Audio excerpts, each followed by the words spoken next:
Okay, today's Q&A is about drinks, and the question is, which drinks can you buy even if they don't have hashgacha?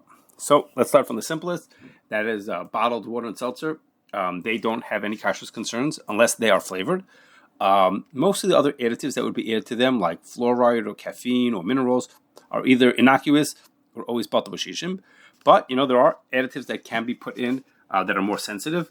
And if you're not sure about an additive that's in there, besides what I just mentioned, you should check with someone who knows food ingredients to tell you whether you should or shouldn't be concerned about the kashrus of that ingredient. Now, let's stepping up a little bit. Is juice from fruits or vegetables are inherently kosher, with the exception of grape juice, because grape juice needs hashgacha to make sure that it's not stam yayin. That is to say, wine that was produced without people who are not Shem Shabbos, that wine becomes asur. If we have just a plain juice, I don't know, let's say apple juice or orange juice, it's inherently kosher. The problem is that once you squeeze the juice out of the fruit, and you leave it for a couple of days, it's going to spoil. You have to do something to keep it from spoiling. Well, one option is just to freeze it. Okay, if you freeze it, it won't spoil, but that's not how we usually buy our drinks. More common is to pasteurize it, which means is basically you heat the juice for a couple of seconds. That kills any of the pathogens that might be in there, and it prevents it from spoiling. Now, sometimes pasteurization is really strong, and it makes it something called shelf-stable, which means it doesn't even need to be refrigerated. Like, for example, if you have a juice box or a can of tomato juice or a bottle of apple juice, that doesn't have to be refrigerated. So that's one type of pasteurization. In other cases, people do a less intense pasteurization, and then the juice would have to be in the fridge, like you think of a bottle of orange juice. Most orange juice is in the fridge, and to keep it from spoiling. So it is pasteurized, but only to the extent that it won't spoil in the fridge.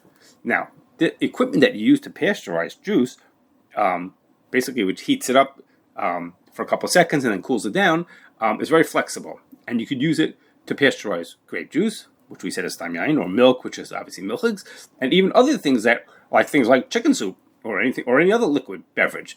So that means to say is that if I start off with a juice that's completely kosher, let's say apple juice, it's inherently kosher, and then when I pasteurize it, I might ruin the status of the juice, and for that reason, we tell people that they need to have hashgacha on juice, even if it's 100% juice and it has no other kosher ingredient, no other sensitive ingredients in it, just because of the fact that the pasteurization might have affected the status of that juice.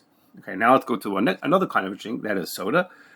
Sodas are made of 5 components: water, carbonation, sweetener, flavor, and some minor ingredients. Now, I already mentioned the water and the carbonation; those don't have any kashrus concerns. That's great. The sugar or the other sweeteners are also innocuous, and the minor ingredients, as a rule, are either completely kosher, always kosher, or they are going to be bata b'shishim. Now, another good thing about soda is that since it's carbonated, it doesn't spoil. The carbonation itself prevents it from spoiling, and therefore there's no need for any pasteurization or heat processing. Actually, it's usually processed very cold to help the carbonation, the bubbles, stay inside the soda. So the issue, what is a concern, is the flavor.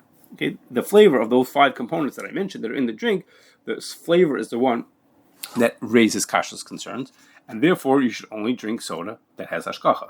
Now, since the flavor is the only part that's the sensitive part, if we know that a given flavor, I don't know, let's say wild cherry Pepsi or orange Fanta is certified kosher, if the flavor component is kosher, then you could drink it even if there's no logo on the can, because we know the flavor is kosher. The other ingredients we're not concerned about, and therefore we're allowed to drink. We can drink it. There's no question of the equipment as well. So the CRC and others keep lists of which soda varieties are certified, and that way, consumers can know which one they can buy, even if there's no logo on the actual bottle that they're buying. But just to bear in mind that this that I'm mentioning about, a list of which flavors are okay or not okay, these lists are for the United States and Canada. But that same item, if you go to buy that Sprite in a different country, it might not be certified. Like you go to Europe or South America, that exact same flavor might not be kosher because the flavor itself might be made elsewhere or with other ingredients. So when you travel out of the country, you should check with the local hashgacha to find out which of those types of drinks you should be allowed to drink. Now, our last group is not sodas, but energy drinks. And energy drinks tend to have way more ingredients than sodas do, and that in itself would make them need hashgacha.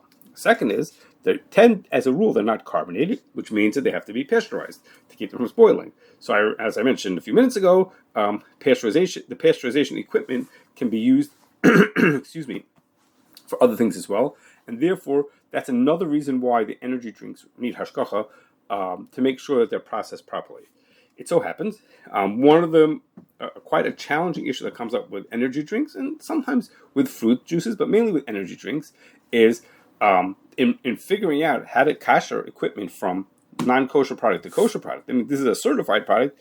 The people who produce these drinks don't want their equipment to be Eina Ben Yama. They don't want to wait 24 hours between making treif and making kosher. And the hashkachas try to find all kinds of, we'll say, creative ways to get around the standard requirement of waiting 24 hours, and that is not always as simple as it seems. Okay, so that's our discussion for today of these kind of drinks. I did not talk about hot drinks like coffee and tea. I didn't talk about alcoholic beverages, and I didn't talk anything about Pesach. All of those are topics that need to be addressed separately.